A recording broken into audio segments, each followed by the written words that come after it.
think we can all agree the winter so far has been colder than a mother-in-law's kiss. Record-setting frigid temperatures are being felt all around the globe. It seems as though switching from plastic straws to wet paper tubes that disintegrate after 30 seconds is working too well. The Earth is too cold now, so let's go back to plastic before we create another ice age. Also, there's this, so maybe it doesn't matter much anyways. Our topic today is, you guessed it, chill to the bone and I can't feel my face. Winter's grip has a bitter embrace. Teeth chattering out like a rattling craze. Cold's got me locked in merciless. Yes, we're going to do a deep dive on how to describe cold things. This is really important and can help relieve the stress of the long winter months. The adjective cold has two primary meanings. The first has to do with temperature, describing something having a low or subnormal temperature. For example, the water was too cold to swim in. The second is behavioral, referring to lacking in friendliness or warmth. For example, my dad for my entire childhood. We're going to focus today on the first definition. There are many other adjectives to use instead of the word cold. We're going to plot them on this beautiful chart. The vertical y-axis represents the word level, or how advanced the word is, with more advanced words being higher up. The horizontal x-axis represents the degree of coldness, with words describing more extreme levels of cold on the right. This is an approximation, so don't get your thermal underpants in a knot if you don't agree with the exact location of a word. Let's start with the basics. Moving to least cold to more cold, you got cool, chilly, nippy, icy, frosty, freezing, frozen, and frigid. The next set of words are a bit more advanced.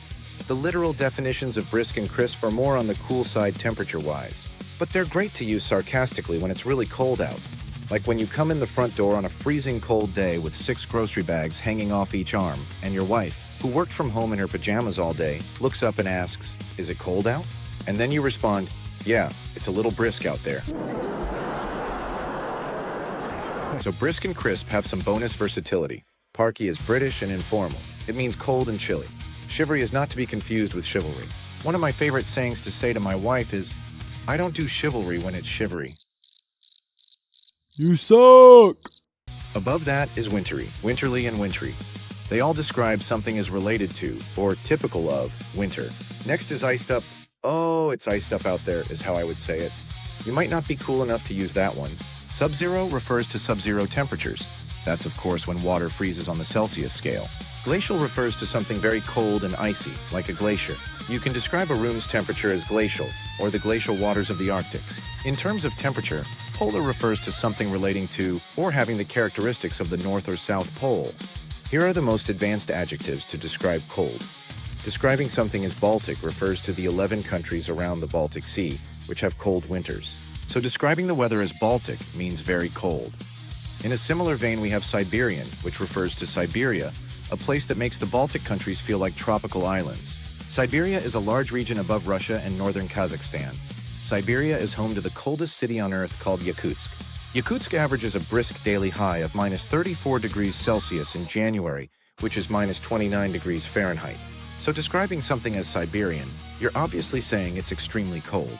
You can also use Siberian to describe somewhere very far away and isolated. I remember when I was younger, I had this boss who didn't like me very much. Well, this boss decided to transfer me to the company, equivalent of a Siberian outpost. This was a team far away from all important people and projects and relevance. Since I've lived in the city my entire adult life, I also refer to the suburbs as Siberia, because when people move there, I never see them again. Okay, let's keep rolling with Arctic and Antarctica. Like with Baltic and Siberian, these are places turned into adjectives. The Arctic is up here and Antarctica is down here, and they both obviously describe extreme cold. But which is colder? It's Antarctica by a wide margin. The South Pole Station in Antarctica averages minus 28 degrees Celsius in the summer and minus 60 degrees Celsius in the winter. These temperatures are much colder than the North Pole in the Arctic, which averages a balmy 0 degrees Celsius in the summer and minus 40 degrees Celsius in the winter. Antarctica is also where the lowest natural temperature on Earth was recorded, minus 89 degrees Celsius. Rimy means covered with frost or rime. Rimy comes from the noun rime, which refers to frost formed on cold objects by the rapid freezing of water vapor in a cloud or fog. Boreal is most used in scientific, geographic, and environmental discussions rather than casual conversation, but we'll go through it anyways. It relates to the northern regions of the Earth, particularly the Arctic or subarctic areas. For example, the boreal forests stretch across Canada and Russia. Boreal also describes anything associated with cold climates, especially in reference to ecosystems or weather patterns. For example, the boreal winters are long and harsh. Finally, boreal can also refer to astronomical or classical references to the north. For example, the constellation Borealis is named for its boreal origins. The word has Greek origins and comes from Boreas, the Greek god of the north wind. It was then adopted into Latin as Borealis, meaning northern. Gelid is a more formal and poetic way to describe cold than common alternatives like icy or frigid. For example, the hikers struggled against the gelid winds of the Arctic. Gelid can also mean emotionally cold or unfeeling. For example, her gelid stare sent shivers down his spine. Gelid originates from the Latin gelidus, meaning icy, frozen, extremely cold, which comes from gelu, meaning frost or cold. Brumal, hemal, and hibernal all mean the same thing. They all describe the characteristic of, or something that occurs in winter. For example, if your skin tends to become very dry and itchy in the winter, you may have hibernal eczema, or bears might be in a brumal sleep. Hyperborean. As an adjective, it relates to the extreme northern regions of the Earth, especially those that are cold and remote.